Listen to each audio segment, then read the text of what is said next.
when you conceived the series originally, are you in the place here in season 4 where you thought you would be, or has the direction sort of changed in certain ways? That's a good question. I think so. I think, the truth is you have this overall sense of where you want to go, but you never really, trust me, the last thing you're thinking about when you're writing a pilot or trying to come up with the ideas for season 1 is you're never really thinking about the problems you're going to have in season 4. So, I feel like, let me put it this way, I feel like I'm definitely on track in terms of where it's going. I never really gave much thought in terms of, what season would this happen or when will this happen kind of thing, you know what I mean? To me, the way it's progressing based on really, where they're at emotionally and the circumstances that happen, so that the way it's unfolding to me feels very logical, you know what I mean? And hopefully halfway through season 5, I won't run out of ideas and say, well, that's all I got. So I don't know in terms of the timing of it all. I just know that the theme of it and the overall story is playing out in the right direction. The violence on the show is, again, since the original I'm from Vancouver, by the way, but the violence is so operatic. Where do you come up with it? Operatic, is that what you said? Yeah, I mean, in terms of building. Thank you. But it's literally, since Sopranos, you haven't seen that level of jaw-dropping, water cooler, violent discussion at work the next day. Could you tell us how you come up with that? And for you, working with Sonny Barger as well, I'd like to hear about it.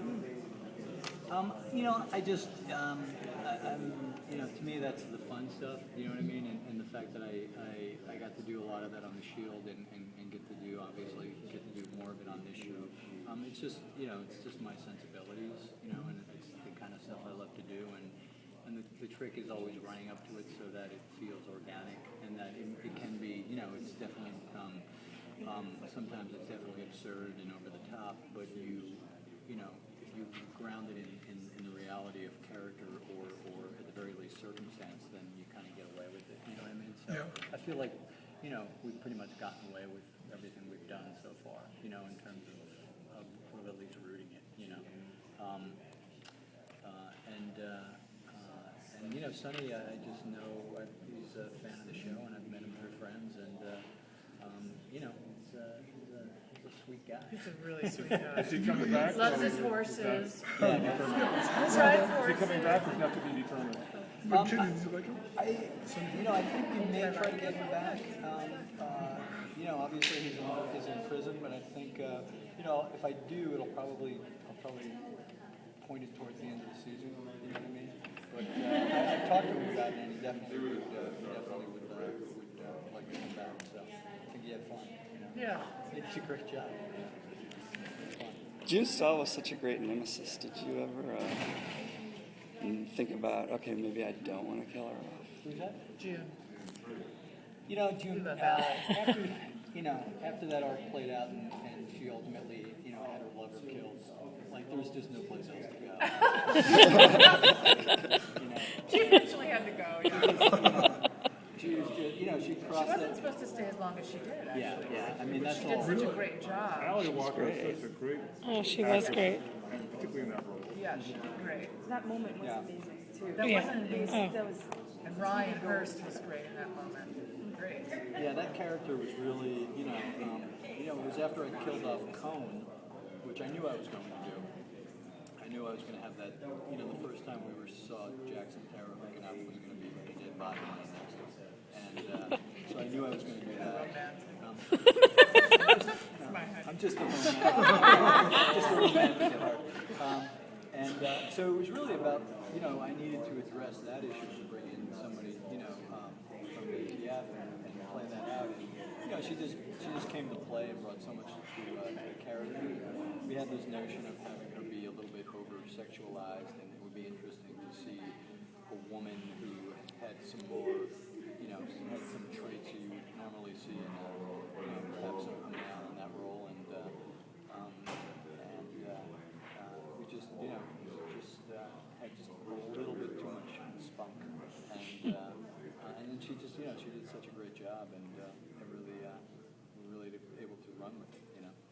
Was it fun playing opposite her, like in the scenes where? Last question here, guys. Oh yeah, Ellie's really, Ellie's great. She was so great, and like I said, it wasn't supposed to be what it ended up being, but she just really knocked it out. If you like your own character on the show, Katey, what was your favorite arc? My favorite arc? Yeah, for you on Sutter.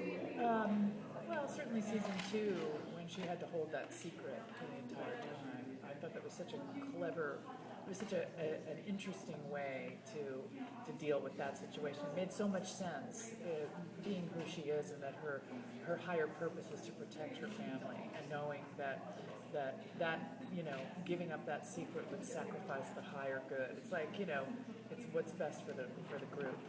And so that was a really interesting part to play as an actor, and to be able to, I loved how it all kind of was laid out, and the reveal, and when it came. I just thought it was beautifully written, the entire situation. So that's been my favorite arc. Just real quick, have you had any, the show kind of pushes the bounds, I think, as far as content and, the sex, the violence, and whatever. Have there been any limitations as far as working with FX on stuff? Have you reached a point where they're like, the line has been drawn here, You can't say the F word. No. No. I have a really good relationship with our S&P standards and practices person, and it's, some of it's just odd and arbitrary, and it's like, really, I can't use the word retarded anymore, and or I'll get so sometimes it's frustrating, and but for the most part they understand what the show is, and there's, at the very least, there's always a conversation that can be had. Interestingly enough, it's very very rarely do I get a pullback on violence. It's always about usually sexuality, or we can't show this or we can't show that, and I have this whole porn arc in season 2, and we're doing some of it again in season 4, and it's like I can't, like, I can't show sex talk. It's sort of like, there's these rules are very odd, and so there's definitely some hurdles and some hoops I have to jump through, but it's never really about creative. You know what I mean? I never. Early on, I think in season 1 there were conversations, but now they kind of. It seems like you've gotten creative with that, especially the background stuff. Thank you guys so much.